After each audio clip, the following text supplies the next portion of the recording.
Sanctus, Sanctus, Sanctus Dominus Deus Sabaoth. Bapak, Ibu, dan saudara-saudariku yang terkasih dalam Tuhan kita Yesus Kristus, salam sejahtera untuk kita semua. Berkat Allah yang Maha Kuasa senantiasa menyertai kita. Marilah kita mendengarkan dan merenungkan bacaan-bacaan kitab suci hari Rabu tanggal 4 Juni tahun 2025. Dalam nama Bapa dan Putra dan Roh Kudus.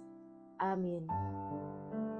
Bacaan pertama dari Kisah Para Rasul bab 20 ayat 28 sampai 38. Dalam perpisahan dengan para penatua jemaat dari Efesus, Paulus berkata, "Jagalah dirimu dan jagalah seluruh kawanan, karena kamulah yang ditetapkan Roh Kudus menjadi penilik untuk menggembalakan jemaat Allah yang diperolehnya dengan darah anaknya sendiri.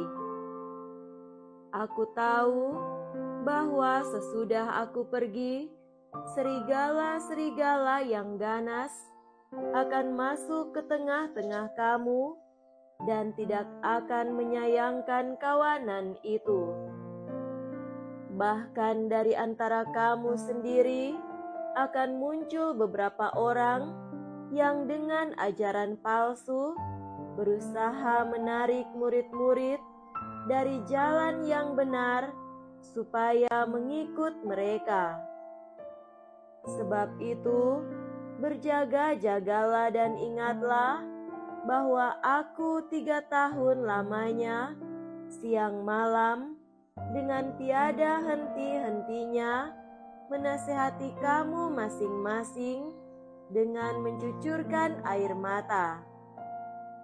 Dan sekarang, aku menyerahkan kamu kepada Tuhan dan kepada firman kasih karunia-Nya yang berkuasa membangun kamu dan berkuasa pula menganugerahkan kepada kamu bagian yang ditentukan bagi semua orang yang telah dikuduskan. Perak atau emas atau pakaian tidak pernah aku ingini dari siapapun juga. Kamu sendiri tahu bahwa dengan tanganku sendiri aku telah bekerja untuk memenuhi keperluanku dan keperluan kawan-kawan seperjalananku. Dalam segala sesuatu telah kuberikan contoh kepada kamu bahwa dengan bekerja demikian kita harus membantu orang-orang yang lemah dan harus mengingat perkataan Tuhan Yesus, sebab Ia sendiri telah mengatakan, adalah lebih bahagia memberi daripada menerima. Sesudah mengucapkan kata-kata itu, Paulus berlutut dan berdoa bersama-sama dengan mereka semua. Maka menangislah mereka semua terseduh-seduh, dan sambil memeluk Paulus, mereka berulang-ulang mencium dia. Mereka sangat berduka cita, terlebih-lebih karena Paulus katakan bahwa mereka tidak akan melihat mukanya lagi. Lalu mereka mengantar dia ke kapal. Demikianlah sabda Tuhan. Syukur kepada Allah. Semoga Tuhan beserta kita sekarang dan selama-lamanya. Inilah Injil suci Menurut Santo Yohanes, dimuliakanlah Tuhan. Injil Yohanes bab 17 ayat 11b sampai 19. Dalam perjamuan malam terakhir, Yesus menengadah ke langit dan berdoa bagi semua murid-Nya. Ya Bapa yang kudus, peliharalah mereka dalam nama-Mu, yaitu nama-Mu yang telah Engkau berikan kepadaku, supaya mereka menjadi satu, sama seperti kita. Selama aku bersama mereka, aku memelihara mereka dalam nama-Mu, yaitu nama-Mu yang telah Engkau berikan kepadaku.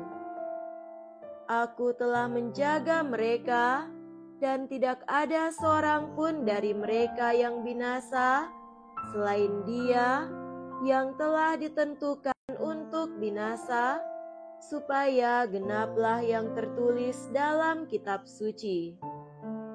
Tetapi sekarang aku datang kepadamu. Aku mengatakan semuanya ini sementara aku masih ada di dalam dunia, supaya penuhlah sukacitaku di dalam diri mereka.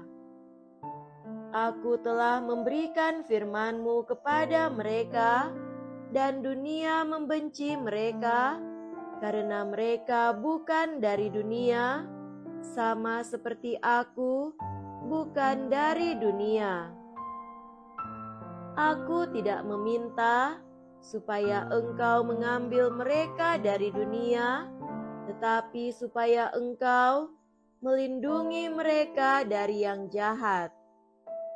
Mereka bukan dari dunia, sama seperti aku bukan dari dunia. Kuduskanlah mereka dalam kebenaran. Firman-Mu adalah kebenaran.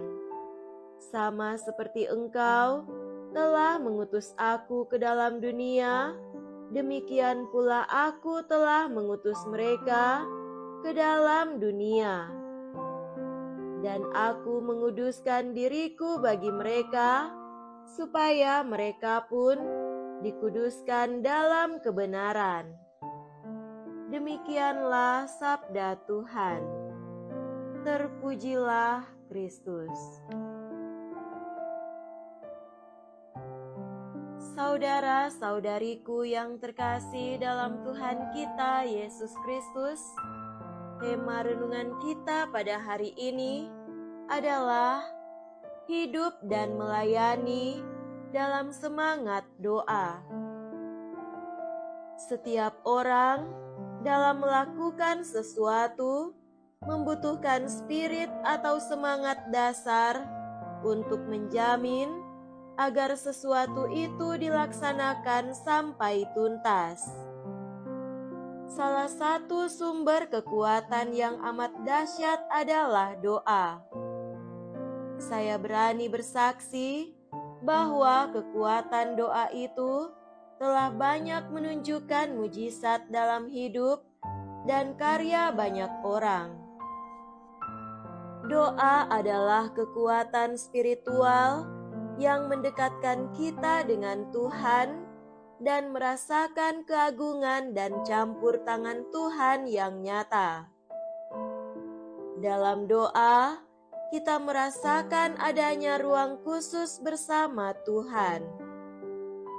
Disitulah Tuhan melakukan banyak mujizat untuk kita. Doa sebagai keutamaan Kristiani selalu menjadi kebutuhan dan nafas hidup kita. Saudara terkasih, Injil hari ini berbicara tentang doa Yesus bagi murid-muridnya sebelum Ia naik ke surga. Isi doanya begitu dalam dan menyentuh. Yesus berdoa kepada Bapanya agar para murid tetap bersatu. Ia berdoa dan bersyukur karena Ia telah berupaya memelihara dan melindungi setiap orang yang percaya kepadanya.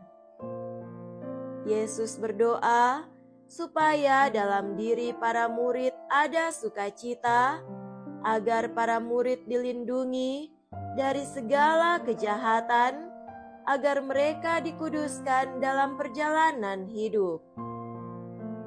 Model pelayanan yang digambarkan Yesus dalam doanya adalah keterarahannya pada kepentingan sesama. Sejauh mana selama ini kita menghayati doa kita? Apa isinya? Percayakah kita akan kekuatan doa itu? Yakinkah kita akan doa kita?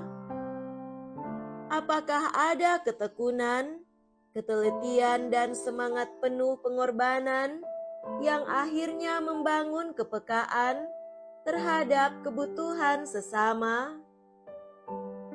Dalam Kisah Para Rasul, dalam bacaan pertama, kita mendapatkan warta tentang nasihat Paulus kepada para penatua dari Efesus pada saat perpisahannya dengan mereka. Ia menasehati para penatua itu untuk menjaga diri mereka dan seluruh kawanan dan menggembalakan mereka, serta melindungi mereka dari segala bahaya yang mengancam dari luar dan dari dalam diri. Mereka diingatkan akan usaha keras Paulus sampai mencucurkan air mata untuk membangun jemaat itu dengan susah payah, agar jemaat nanti aman dalam pemeliharaan para penentuan itu dan tidak tercerai-berai atau mengalami masalah kehancuran, melainkan terpelihara dengan baik. Namun amat menarik bahwa sesudah nasihat itu, Paulus mengajak para penatua itu untuk berdoa bersamanya. Bagi Paulus, doa adalah hal yang terpenting untuk memberi kekuatan dan kuasa kepada para penatua untuk menggembalakan kawanan domba umat Allah. Paulus yakin bahwa kekuatan manusiawi para penatua itu tak bakal mampu menghadapi berbagai macam bahaya yang kelak berpotensi merusak kesatuan jemaat. Hanyalah doa sebagai kekuatan utama, karena di dalam doa, Roh Kudus akan membimbing para penatua dan seluruh jemaat ke jalan yang benar. Demikianlah kita melihat betapa dahsyatnya kekuatan doa itu. Dan jika kita meyakininya secara mendalam dan mengalami doa yang sungguh-sungguh, kita sendiri pun pada saatnya akan beroleh kekuatan dari Allah sendiri yang memampukan kita untuk menjalani kehidupan kita di jalan yang benar. Semoga demikian. Amin. Dalam nama Bapa dan Putra dan Roh Kudus. Amin.